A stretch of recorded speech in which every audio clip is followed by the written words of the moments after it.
Okay, so it's finally here. We finally got the reveal of the Nintendo Switch. I didn't talk about it when the first trailer came out because while there was stuff to talk about in that trailer, it didn't seem like enough for me to make an entire video on. But anyway, now I'm here to talk about the presentation. But before we get into that, I think I'll just give you guys a bit of background on, I guess, the build-up that I experienced for this. Obviously, I was hyped up and I had seen a ton of videos. Tons of rumor videos on Review Tech USA, Arlo talking about it, bunch of people. MBW Champion's video was particularly hilarious with his whole "Don't Nintendo it up" thing.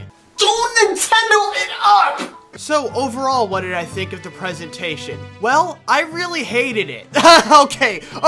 Did any one of you actually buy that? Of course I liked it. It was friggin' awesome. Okay, I admit, it was far from perfect, but it really did manage to get me excited. So as with my other thoughts on videos, I'm just going to go through the presentation and talk about each thing. Well, we started off by getting information that we could have already gathered from the trailer, but hey, I guess some people need it cleared up. Next, we got the launch date, March 3rd. Okay, so pretty close. And the price, $300. Okay, that's a little bit higher than I was hoping for because I've been hearing rumors about $250 and some even as low as $200, but I can still afford it, thanks to YouTube ad revenue. This is something that a lot of people have been complaining about, and on one hand, I can understand it if you want the Switch, but thanks to the price, you just can't afford it. But then there are the people who are just like, oh, I'm not paying $300 for a Nintendo system, yet I'm going to get the PS4 Pro for $400 and already got the new iPhone 7 for like $600. Okay, that's probably a small percentage of people, but you know they're out there. Then there was the whole thing about online play costing money. People made a big fuss about this, and yes, I kind of agree. It is frustrating to get a game just to find out, oh wait, I also have to pay $60 to subscribe to an online play service so I can actually play the game. But at the same time, Sony and Microsoft are already doing this. It shouldn't be that surprising, and hey, friend codes are gone now and you can actually do voice chat. Plus, paying to use the online service probably gives Nintendo the funds they need in order to improve it. Also, there is the whole thing about taking screenshots and getting gameplay footage from the game. Is Nintendo finally coming around and embracing Let's Plays? Also, Nintendo's finally getting rid of region locking. I'm actually pretty excited about this. Okay, now I'm not probably going to personally get anything out of this, but I know it's a big deal to a lot of people, and I'm happy for them. Then we found out that the battery life was decent. I mean, it's probably the best we could hope for with a system this powerful. Besides, I'm pretty sure you just need to plug it into an outlet in order to charge it. Then they talked about how the Switch combined all the great things from past Nintendo consoles. Well, almost all of them. I'd imagine they'd want to keep the Virtual Boy as far away from this as possible. Next up, we learned a bit more about the Joy-Cons and their gimmicks, as well as the fact that there are neon red and blue ones, which I'm definitely going to try to get if I can. And then we got the inevitable games that were based off of the console's gimmick. We all knew this was going to happen, but they tackled this in probably the best way they could. 1-2 Switch looks like it could be a fun family party game, and ARMS is a game I'm legitimately interested in. Starting on the games that people were actually looking forward to, we have Splatoon 2. The trailer makes the game look really good with a bunch of new weapons, specials, hairstyles, etc. I was originally all, oh yeah, I'm definitely going to get this, but then I remembered that you needed to pay for the Nintendo Network. So I don't know, I guess it depends on what else is coming out. Don't get me wrong, it's not like I'm cheap or anything, I just don't know about subscribing to an entire online service just to play a game that, let's face it, given my track record with multiplayer games, I'll probably play for a week and then never touch again. Also, I know that the guy at the end of the presentation was trying to make it 2, but it just looked like he was dabbing. But hey, I guess it makes sense. The original Splatoon embraced stereotypes of the teenagers of the 90s, and now I guess Splatoon 2 is going to embrace the stereotypes of teenagers in the 2010s. Or,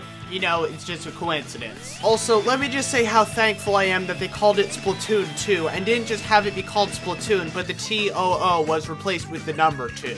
Could you imagine how annoying that would be? Hey man, you wanna play Splatoon? No, sorry, I was going to, but I wanna play Splatoon instead. And then we got what was the highlight of the presentation for me, Super Mario Odyssey. Let me just say, I haven't been this excited for a game since I heard about Psychonauts 2. It seems very open world, the worlds look creative and vibrant and colorful. It looks like it has an amazing sense of adventure. Bowser has minions that aren't the Koopalings for once. Also, Bowser's a pimp now for some some reason. I don't know, guess it makes sense. It's just the logical progression from his car in Super Mario 3D World. Also, it seems like the main theme of this game is hats for some reason. Although with how awesome this game looks, it could be about park benches for all I care.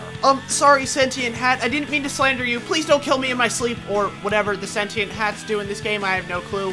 Just don't do something bad to me. Don't delay the game because I said that. Then Nintendo announced Xenoblade Chronicles 2 and the new Fire Emblem game. I have zero interest in either of these games, but I know a lot of people are hyped for them. So it seemed like Nintendo determined to do everything right in this presentation. Then we got the announcement from Square Enix, and I was a little disappointed. Don't get me wrong, I have nothing against Dragon Quest. I was just hoping for them to put the Final Fantasy VII remake on the Switch.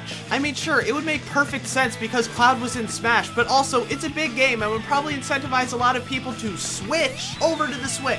Then we got Shin Megami Tensei and Octopod Traveler. I don't really have thoughts on either of those. Let's just move on. Then we got the parts where the third parties got to chime in. Sega didn't really say anything. Bethesda basically chimed in to confirm, yes, Skyrim is going to be on the Switch. We weren't lying to you in the trailer. And then we got probably the most embarrassing part of this presentation, when Suda51 started talking. Now the embarrassing part isn't Suda himself. It was cool to see him, and even cooler to know that we're probably going to be getting a No More Heroes 3. It's the god-awful translator that makes this segment cringeworthy. The first time I watched this, I was like, wow, Suda is not a good public speaker. But then I looked again and I noticed he's doing just fine. The translator, on the other hand, is a friggin' moron. Hi everyone, I'm Suda51 from Grasshopper.